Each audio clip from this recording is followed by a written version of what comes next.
E como é que é a relação de vocês sim, com o Ibama hoje, por exemplo? Cara, assim, vamos ser bem sinceros. Primeira coisa, eu achava que javali em área privada nem era questão para ser relacionada ao Ibama. Isso foi uma jogada que eles fizeram, ao meu ver, porque assim, muitos desses animais vieram de criação. Então são animais de criação que se acelvajaram. É como se fosse um boi que se perdeu no mato, né? Um búfalo que perdeu no mato. Isso seria de competência do Ministério da Agricultura. Só que o Ibama se apossou dessa questão, a meu ver, isso é uma opinião pessoal, se apossou dessa questão não para controlar o javali, mas para controlar o caçador, para controlar o cidadão. Né? E é esse o mal que a gente tem sofrido. Porque se fosse falar assim, não, então controlou os caçadores? Não, supostamente não controlou. Isso é a linguagem deles mesmos. Eles falam que, segundo eles, perderam o controle dos caçadores. Né? E segundo os dados, perderam o controle dos javalis também. Então, assim, para o bem da nação, a melhor coisa seria retirar com urgência toda a gestão da questão do javali do Ibama. O Ibama hoje é nocivo nessa questão do controle do javali. Ele é o maior promotor, e eu tenho dados, fiz um estudo até mostrando, até nos momentos iniciais, tem um histórico, as primeiras regulamentações são tipo 98. Em 98 tinha um município no Rio Grande do Sul que identificaram lá, Jaguarão, na divisa com o Uruguai. Daí fizeram uma regulamentação para abater javali com toda dificuldade no município. Abateram por 3 anos, não foi efetivo, bastante dificuldade e tal. Beleza, suspenderam 3 anos. Daí o javali se alastrou na região. Pegou 15 municípios. Daí liberaram de novo. Isso daí já transcorreu 6 anos, né? 3 de liberação, 3 de proibição. Daí liberaram de novo o controle. Controlaram 3 anos. Passou 3 anos com um monte de... tinha tanta restrição, pra você ter ideia, que os caçadores da época lá do Rio Grande do Sul tinham que levar um cara do Ibama junto na caçada. Seu tempo, às vezes, é no final de semana. Como é que você vai tirar o funcionário público federal e levar ele pro mato pra caçar, correr atrás de cachorro? Difícil. O cara nem vai, difícil, né? E daí, assim, daí não foi efetivo. Trancaram de novo, suspenderam. Mais 3 anos. Estamos falando de 12 anos já, 10, 12 anos. Com isso, o animal foi sendo promovido. Nesse bate e assopra, o animal só foi se expandindo. Então, o nosso problema hoje, por exemplo, eu estou falando aqui... Pode falar a data? Claro. Nós estamos 16/9 aqui. 18 do mês passado, o Ibama suspendeu no sistema deles novas autorizações. Sim. Então nós estamos há quase um mês de caçar suspenso. Javali, né? Gosto de falar suspenso, porque proibido é pior. Mas estamos suspensos. Desde o primeiro decreto, 1º de janeiro do atual governo, né, Lula, não é questão partidária, estou falando fato, né, suspenderam os novos registros de caçador. Então, em 2023, 16/9, né, não há, em 2023, até o presente momento, nenhum novo caçador com arma de fogo no Brasil. E mesmo os caçadores que têm a arma, que têm o registro junto ao exército e tal, não estão podendo fazer novas autorizações, irem a outras propriedades há um mês, praticamente. Tem um estudo de 2012 que falava que, em média, né, o javali se expandia ao ritmo de 1 milhão de hectares por mês no Brasil. Nossa. Né? Parece absurdo, mas é um número 1 milhão de hectares, quando a gente fala assim no centro-oeste, norte do Brasil, é 2, 3 municípios. Não é mais que isso, não. Cara, mas são 2, 3 por mês. Por mês. Por mês. Vai tomar conta. E o crescimento é exponencial, né? Esse é o grande problema. Que se fosse 2, 3, 2, 3, não. É praga 6, depois mesmo, é 9, eles estão instalados hoje, segundo os dados oficiais, em 2.000 municípios. Uhum. Então, falar que eles vão ganhar 3 municípios novos por mês não é nada. E quais municípios são? São municípios do norte, do centro-oeste. municípios enormes. Como é que eles fazem assim? Mas como é que eles vão entrar em novos municípios? Simples, né? O ser humano entrou aqui no continente, de forma geral, pelos rios, né? O cara subia a serra aqui, pegava o rio Tietê e saía lá no Mato Grosso do Sul. Era assim, a colonização nossa foi isso, né?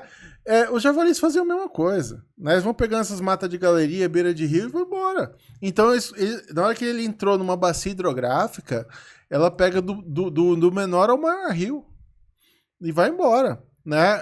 A única exceção, onde a gente observa, com a experiência que a gente tem dessas décadas aí, existem áreas que são recalcitrantes. O que é isso?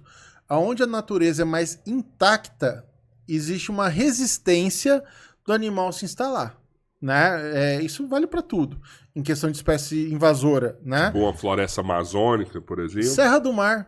A Serra do Mar aqui do Rio, São Paulo, Paraná, ela tem muitos anos que tem javali no entorno, e não consegue. Mas dentro dela não acaba não prosperando. É diferente da mantiqueira. A mantiqueira ela é bastante antropizada e ela tem um outro fenômeno lá que é o pinhão. Então ela tem recurso alimentar, né? E o pinhão, por sua vez, é uma espécie silvestre ameaçada.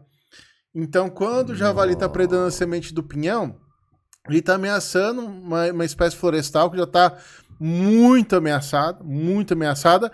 E essa espécie, ela é um recurso indispensável para toda uma gama de animais silvestres, cutia, paca, gralha, que dependeriam daquele recurso.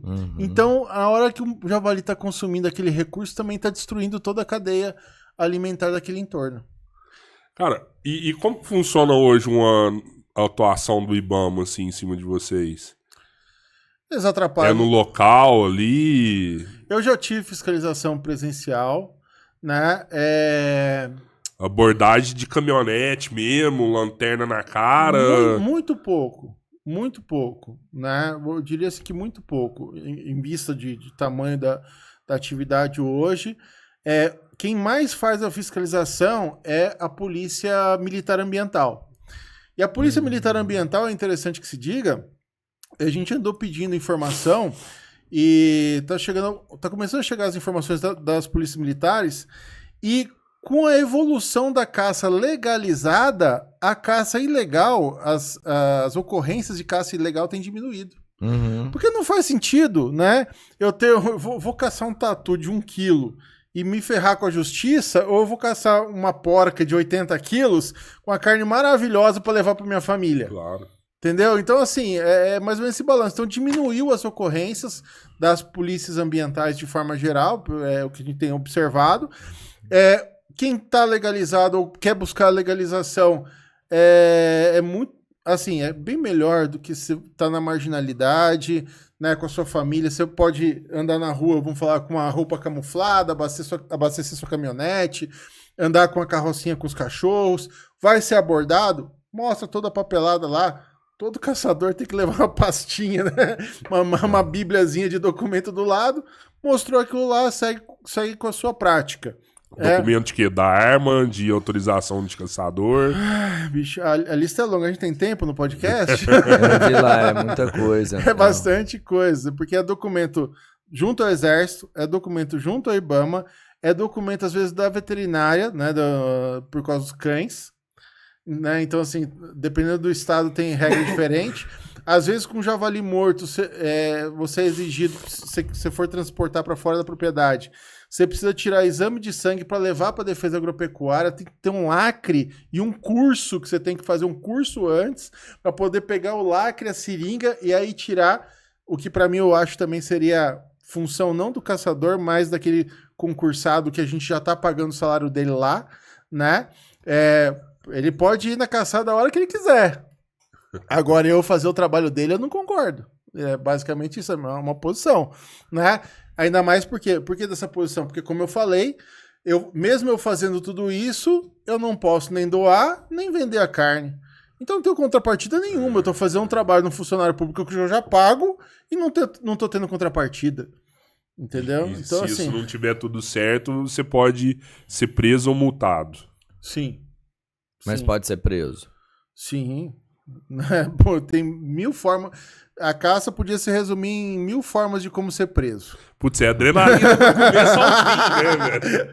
É adrenalina até a hora de chegar em casa. Né? Vivendo loucamente.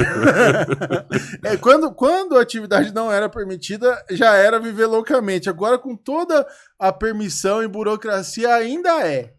E é isso que é ruim. É isso que é ruim. Porque, mesmo, vou falar assim, esses anos atrás, quando eu comecei, o meu grande sonho, eu acho que o sonho de todos os caçadores do Brasil é poder fazer isso pacificamente, com segurança jurídica, poder levar seus filhos, netos, transmitir uma cultura e uma tradição que a gente também recebeu. A gente recebeu dos nossos avós, pais ali, e a gente só é isso. Para nós, não é muito diferente ir ao mato e abater o javali e trazer a carne para casa, do que ir num pomar e pegar uma fruta no pé. Não tem diferença isso. Para nós, assim, isso não é diferente. Eu estou pegando meu próprio alimento.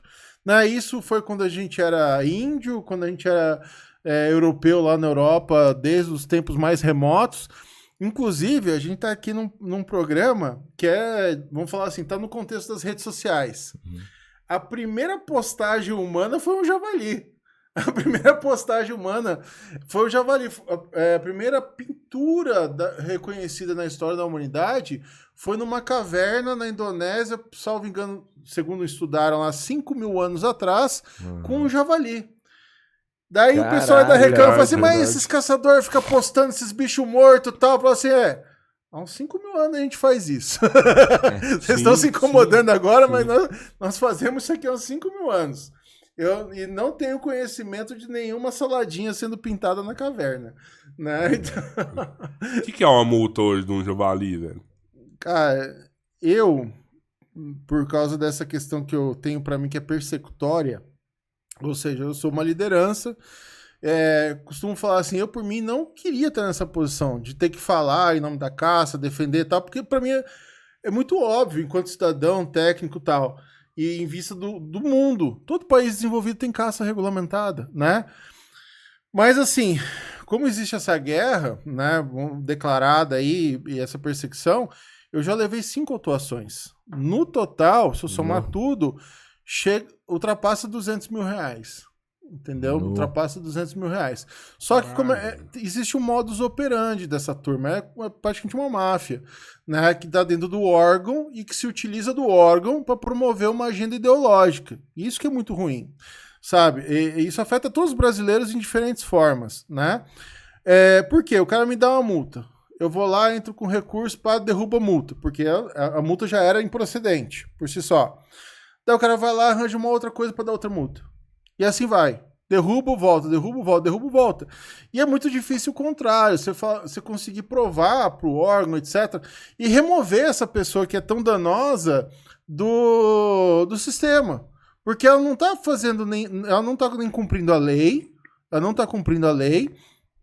e ela está se utilizando de um órgão e cargo para uma agenda pessoal. Pô, o cara te vence pelo cansaço desse O objetivo jeito, né? é esse. Vou dar tanta canseira pra esse cara que uma hora ele vai desistir de voltar. E é uma censura, né? É uma censura. Né? A gente tem que pensar em liberdade de expressão. Sabe? Por exemplo, teve uma autuação que foi de uma foto onde eu estava com uma lebre, que é uma outra espécie exótica invasora, uma lebre europeia, aonde eu tenho um registro de jornalista. Então, eu tenho um canal no YouTube do Javali S.A., onde nós percorremos 7 estados gravando com as equipes para mostrar essa realidade. O meu produtor nesse canal falou assim, Salerno, você não vai caçar. Aí aquela cara de cachorro que caiu da mudança. Como? Né? Você, cara, eu sou o cara que sempre quis, lutou por isso. Assim, você não vai caçar. Você vai ser o jornalista apresentador dessa porra. Pronto. E percorri o Brasil aí, 7 estados, mais de 20 equipes, gravando, mostrando e sem caçar. Né? Nos mais diferentes cenários, da Serra Gaúcha ao Cerrado de Brasília. Daí, numa dessa, havia uma equipe que o caçador, que inclusive é influenciador também, ele tinha autorização do ICMBio junto a um professor da Unesp, que também estava nessa matéria, reportagem e tal. para matar essa espécie que não era nem ação de controle, era pesquisa mesmo, coleta para pesquisa. Tiramos uma foto junto no final lá e tal, postei no meu perfil pessoal, onde eu posto foto da minha família, do meu filho, etc. Esse cara pegou a minha foto no meu perfil pessoal e me fez uma multa de 15 mil reais. Eu fazia um trabalho de jornalismo, entendeu? Eu levei uma multa de 15 mil reais. Então, assim, isso pra mim é uma censura ao meu direito, né? Não toquei em arma em hora nenhuma, não fiz abate nenhum, estava ali gravando na qualidade de jornalista e recebi essa autuação. Então, para o pessoal entender que o seu dinheiro, o seu recurso público, o seu órgão público deveria estar defendendo o meio ambiente, tá fazendo isso. Você acha que isso pode acontecer com um proprietário de terra também, que não faz parte de nenhum grupo, nem nada, que tá lá defendendo a terra dele e o cara não tem nenhum amigo caçador, nem nada, mas de repente ele faz isso e essa pergunta sua é muito importante. Por quê? Eu vou te falar. Porque, assim, o IBAMA pede relatórios. Adivinha de quem que o produtor rural hoje tem mais medo? Do javali ou do IBAMA? Do IBAMA, não tem dúvida nenhuma. Do IBAMA, né? Uma canetada lá do IBAMA é mais prejuízo que 50 porco, né? Você tem voz, né, cara? Você tá junto com outras pessoas, tá com um grupo de caçadores, querendo ou não, tem um apoiando o outro. Na hora que a coisa aperta, você... sozinho, você roda sozinho. O produtor é mais sozinho ainda, né, cara? Mas ele tem uma atividade econômica, às vezes, de outra magnitude. Sim. Mas, assim, de toda forma, não é correto, né? E, assim, é o que tem acontecido, e é sobre isso que as coisas não andam, né? Exemplo, na prática, se o javali não fosse do IBAMA, mas fosse uma situação de Emater, Defesa Agropecuária, que são órgãos que o produtor já lida para fazer controle de raiva, controle de aftosa, vacinação, etc., rodava mil maravilhas.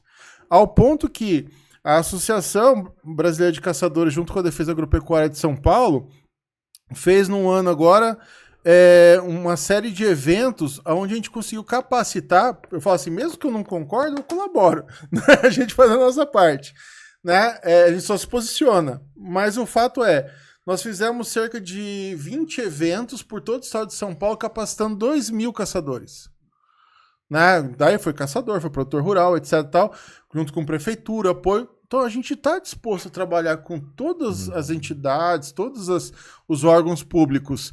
O problema é o contrário, quando a gente se vê como alvo, né? E a gente vê que o órgão em si, o órgão citado aí, ele se comporta dessa maneira. Então ele não tem a menor vontade de efetivamente controlar o javali. Ele quer controlar o caçador, ele quer controlar o cidadão. E isso a gente tem que ter... assim, firmar uma oposição muito forte a isso, porque uma democracia não pode conviver com esse tipo de situação. Você acha?